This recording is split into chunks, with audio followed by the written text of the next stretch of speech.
High, good morning. আজকে আবার একটা নতুন ব্লগে এসেছি। সো এটা ব্লগ নয়, এটা অ্যাকচুয়ালি আমি get ready with me share করবো। আজকেরও সেম পিএসসি কোর্সে আমি যাচ্ছি। এটা আমার ডে 3 হচ্ছে। কজ আমি একটা আপনাদের সাথে সবার সঙ্গে শেয়ার করেছি, বাট আগেরটা আমি শেয়ার করতে পারিনি। ওটা ফার্স্ট দিন ছিল, এমনিতেই লেট, সো এই জন্য আমি শেয়ার করতে পারিনি। তো কালকেরটা শেয়ার করেছি, আর আজকেরটা আবার রিপিট করছি না। যদি মাঝে কিছু হয় আমি অবশ্যই আপনাদের সঙ্গে শেয়ার করব। আজকে কি পরবো ফার্স্টে? আজকে আমার প্ল্যান আছে টি-শার্ট আর জিন্স পরার। সো পরে আপনাদের দেখ।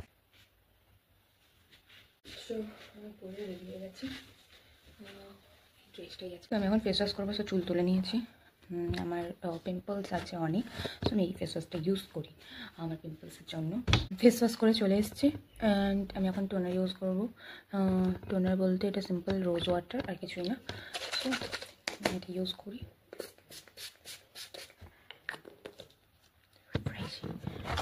নেক্সট আমি এটা 1 মিনিট রাখবো জানি, অ্যান্ড নেক্সট আমি আমার মেডিসিন ইউজ করবো। অ্যাকচুয়ালি এটা আমাকে দিয়েছিলো আমি আমার পিম্পলের জন্যই। সো আমি ডাক্তার দেখিয়েছি, সো আমার ডাক্তার এটাই দিয়েছি। এইটা আমি এখন ইউজ করবো। সো এখন এইটা ইউজ করা যাক। সো একদম ভেটে গেছে, কিন্তু সব কথাই আমি এই মেডিসিনটা ইউজ করে ফেলেছি। এরপরে আমি এটাও 1 মিনিট রাখবো। এরপরে আমি ক্রিম মাখবো আমার পিম্পলসের জন্য। আমি কোনো মেকআপ করি না, এটা সত্যি কথা।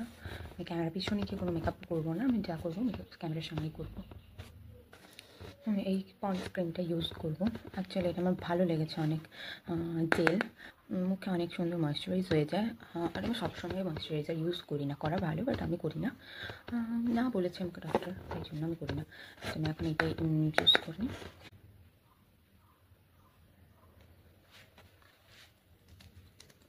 এবার আমি ইউজ করবো সানক্রশের সানস্ক্রিন। তো সানক্রশ জানি না এটা কে ইউজ করে, এটা আমাকে ডাক্তার বলেছিল ইউজ করতে। অনেকজনের মুখে এটা শ্যুট করে না বলে, আমার মুখে হচ্ছে খুব শ্যুট করছে, এরকম না, মোটামুটি করছে।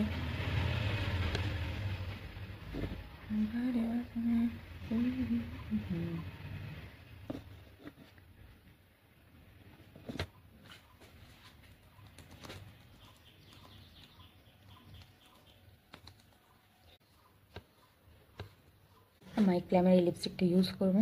আমি একটা লিপস্টিক ইউজ করি না, এর উপরে অন্য কালার দেবো, কারণ এটা অ্যাপ্লাই করলে জানি না কেন মানে রেড লাগে।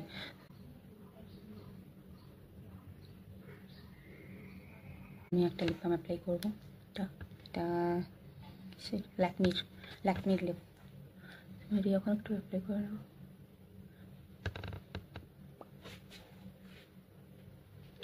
ওখানে কি লাগছে আমি জানি না, বাট আমার আয়নায় লাল লাগছে না সত্যি। কানে এই ছোটো ছোটো স্টাফগুলো পরবো এখন।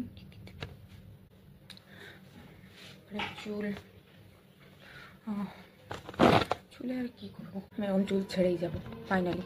যদি পরে প্রবলেম হয় আছেই, এটাই বেঁধে নেবো, নিয়ে যাবো সঙ্গে। ক্লিপও রেখেছি, যা ইচ্ছা করে নেবো। আর লাস্টে পারফিউম, আমি এভার পারফিউমটা জাস্ট কিনেছি, মানে নিউ আমি আগে এটা ইউজ করিনি, এখানেই ফার্স্ট ইউজ করছি। আগে কয়েকদিন ইউজ করলাম, জাস্ট কয়েকদিন আগেই শুরু করলাম ইউজ করা। Final touch. এবার আমি ব্যাগ নেব, বেরোবো। আমার টাইম হয়েই গেছে, 7:37 বেজে গেছে। আমার পিজিতে বড় আয়না নেই, যেটা আমি আমার পুরো আউটফিটটা দেখাতে পারি। তো এখানে দেখাচ্ছি, বাট আমার কালার কিছুই বোঝা যাচ্ছে না। দেখিয়েছিলাম যেটা ব্ল্যাক কালারের টি শার্ট উইথ জিন্স। আমি ফাইনালি রুমে পৌঁছে গেছি। আজকে সানডে ছিল, তো মেট্রোতে যাওয়ার সময়, ট্রেনেও এমনকি এক ফোঁটা ভিড় ছিল না, এক ফোঁটাই ছিল না। আসার সময় মেট্রোতে তো খুব ভালোভাবেই চলে এসেছি, কিন্তু ট্রেনে এই রকম ফার্স্ট এক্সপিরিয়েন্স। এত ভিড়, আমি কোনোদিনও এমনিতেই ট্রেনে আমি বেশি ট্রাভেল করি না। এই কোর্সটা করছি, সবাই একসঙ্গে যাচ্ছি, তো এইরকম ট্রাভেল হচ্ছে আমার। এমনিতেও এরকম লোকাল ট্রেনে বেশি ট্রাভেল করি না। তো আমার আর কি, এই যে এত বাজে এক্সপিরিয়েন্স মনে হলো। তো মানে গা হাত পা সব ব্যথা, এত এই ছিল, চাপাচাপি মাগো। এখন আমি পৌঁছে ফ্রেশ হয়ে জাস্ট বসলাম, এবার ভাবছি একটু কফি বানিয়ে খাবো। তো আজকের ব্লগটা আমার এতটাই। ভালো লাগলে লাইক, কমেন্ট, সাবস্ক্রাইব করে দেবেন। বাই।